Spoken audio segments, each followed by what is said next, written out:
The Sporting captain is actually Danish, Yeah. so he arrived last year, Morten Hjulmand. What's the perception that you have from this player? What's the perception in Denmark about Morten Hjulmand? Because I think here it was a little bit of a surprise that a player after 1 year in such an historical club become the club captain. So that I think that says a lot from his leadership. You were a leader yourself, so how do you perceive Morten Hjulmand in Sporting from? He's an interesting player because in many ways he's come out of nowhere and became a part of the Danish national team.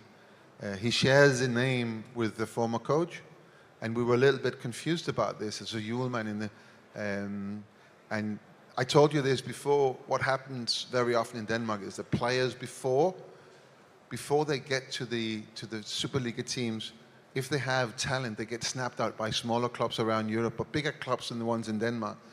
And quite often we get to know about a Danish player that we've never seen play in Denmark, and so we get these surprises. But he was picked in one of the squads, and I remember him. He came on about 15 minutes before the end of one of the games, and you look at this guy and you think, whoa, there's really something about this guy. You know, there's a lot of physicality, there's a lot of talking. You can see the talking. Also, he's a threat. He's a threat. He has really good shots from distance, which is a rarity these days. And then, of course, in the Euros, he was really, really good, very, very good. Scored a fantastic goal against England.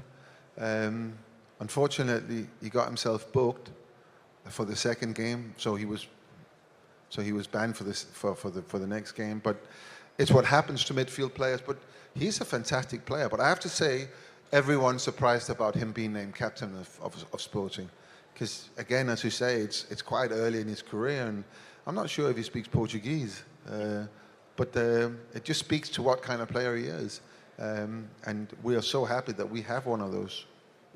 There's another surprise in the latest days, in the last day of the transfer market. A Danish player called Conrad Harder came to Sporting. I think that surprised a lot of people. I believe even the Danish. I'm so embarrassed because I'm reading about this player for the first time on Sunday. He played a really good game over the weekend. He got man of the match, and it made a big story in Denmark. I've never heard of him before. And it's just one of these players, you know, pops up. I know he's played for Nordsjælland, but but that's what I'm saying. Bring the Danish players in. Concebidos em bordéis, amor ao Sporting e ódio ao Carmide. Rapaziada 1906, queremos vê-los todos.